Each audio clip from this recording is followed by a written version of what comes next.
το αποτέλεσμα είναι αυτό που βιώνουμε.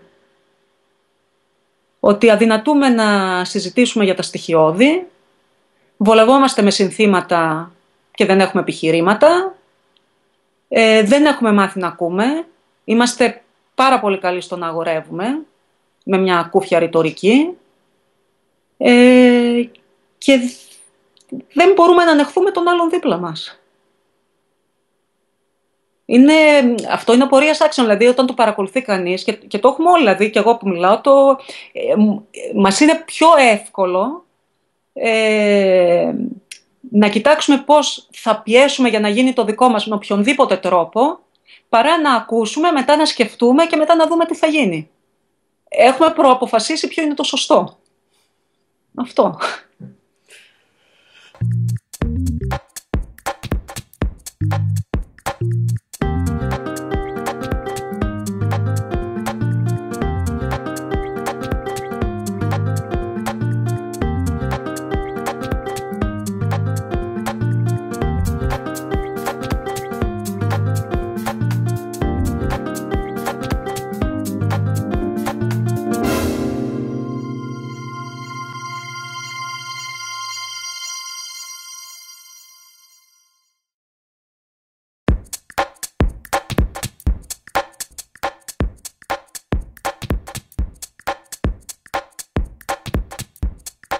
Νομίζω ότι οποιοσδήποτε μπορεί να βρεθεί στα γρανάζια ενός μηχανισμού. Αυτό είναι το τρομακτικό και γι' αυτό βρήκα πολύ ενδιαφέρουσα για την υπόθεση του Στακτόπουλου.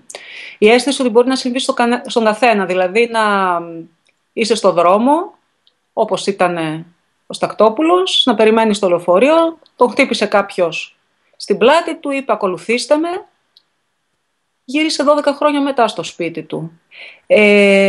Είναι η αίσθηση αυτή του μηχανισμού, ενός παντοδύναμου μηχανισμού που αν αποφασίσει για κάποιο λόγο, τον βολεύει, έτυχε ή οτιδήποτε, να σε βάλει μέσα στις δαγκάνες του, τελείωσε. Είναι τρομοκρατική αίσθηση, αλλά νομίζω ότι μας αφορά όλους. Από την άλλη δεν με ενδιαφέρει η αποτύπωση μιας ιστορίας που συνέβη πριν από χρόνια με την έννοια του ιστορικού μυθιστορήματος. Με ενδιαφέρει να αντικρίσω δύο εποχές.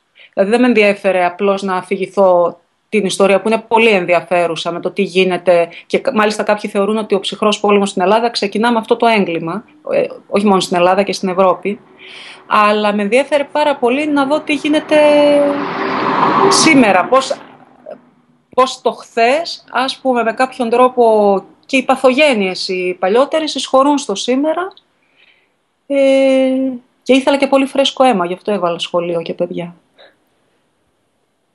Νομίζω ότι το μυθιστόρημα πια, εντάξει, όχι μόνο εδώ, και τα τελευταία 10 χρόνια, ας πούμε, αν κανείς παρακολουθεί τι γίνεται στο μυθιστόρημα, σε πολύ μεγάλο βαθμό έχει στραφεί και στην ιστορία και στην πολιτική και το βρίσκω λογικό. Γιατί αυτή είναι η δουλειά της λογοτεχνίας, είναι και να αποτυπώνει και να προσπαθεί να δώσει ερμηνευτικό σχήμα στα πράγματα που συμβαίνουν.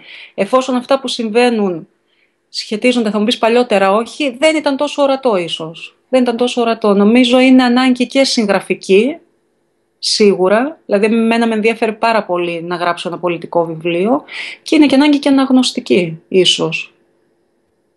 Είχε πει ένα πολύ ωραίο το παιδί ενός φίλου.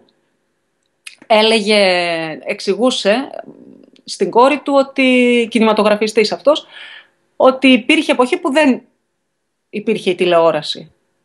Η κοπέλα ήταν έκθαμβη, τον κοιτούσε σχεδόν με ανοιχτό το στόμα και απάντησε καλά. Και τότε, όταν καθόσασταν στον καναπέ, πού κοιτάζατε? Είναι αυτό. Για σκέψου ότι όλα μας τα σπίτια είναι οργανωμένα για να κοιτάζουν στην τηλεόραση.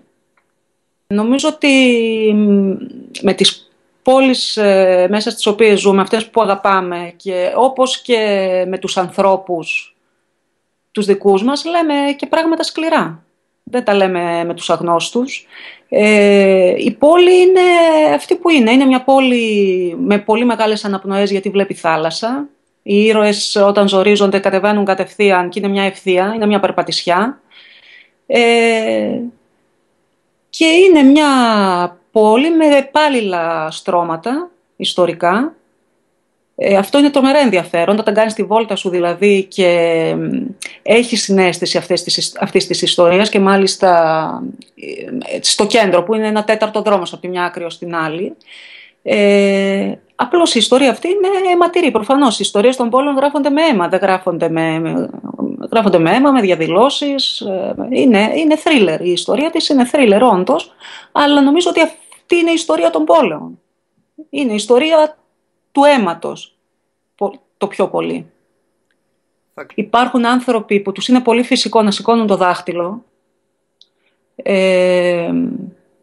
και που έχουν πολύ αποφασισμένες τις αλήθειες μέσα τους και τις απαντήσεις, και υπάρχουν και άνθρωποι οι οποίοι προτιμούν τα ερωτήματα. Εμένα και για τα βιβλία ως αναγνώστρια με ενδιαφέρουν τα βιβλία που θέτουν τα ερωτήματα. Δεν με ενδιαφέρουν τα βιβλία που δίνουν απαντήσεις, τα βαριέμαι πάρα πολύ. Όπως επίσης βαριέμαι και τα βιβλία που κάνουν κατήχηση. Δεν το αντέχω αυτό, το συχαίνομαι. Δηλαδή δεν τον μπορώ με τίποτα. Οπότε με βάση αυτό που γουστάρω να διαβάζω ή είναι και αυτό που κάνω. Αυτό. Προς το παρόν είμαστε εκεί που βράζει το πράγμα. Δηλαδή, εφόσον βράζει το να πρέπει να κοχλάσει και να εκτονωθεί με την έννοια της φυσικής, δηλαδή να ξεκιναχτεί το νερό. Δεν έχει γίνει αυτό το πράγμα ακόμα. Είναι αυτό το όλοι εναντίον όλων. Δηλαδή, και κάθε μέρα νομίζω το βλέπουμε στην καθημερινότητα. Έχει τόσο πολύ διαραγεί ο κοινωνικός ιστός και η αίσθηση του να κατανοήσουμε τον άλλον, όχι να τον ακούσουμε. Και είμαστε όλοι με το γιαταγάνι. Ας πούμε κάποια στιγμή το είπα, το συζητούσαμε έτσι στο σχολείο και το είπα στο διευθυντή ότι χωρίς αποχρόσα αιτία, δηλαδή δεν έχει συμβεί κάτι τρομερό, είμαστε σε τέτοια ένταση όλοι, και αυτό γίνεται σε κάθε εργασιακό χώρο. Με το γιαταγάνι πάμε το κεφάλι μας να σφυρίζει, που κάποια στιγμή κάποιος θα πει καλημέρα και θα του πάρουμε το κεφάλι, χωρίς να έχει γίνει τίποτα. Κανονικά θα πάρουμε κεφάλι. Αυτό είναι. Δεν νομίζω ότι είναι σε θέση κανείς να βγάλει χρησμό.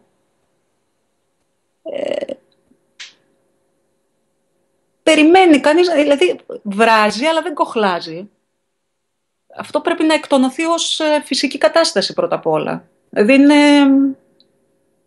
Προς στιγμή ο καθένας ή μονολογεί ή τα λέει με τους φίλους του.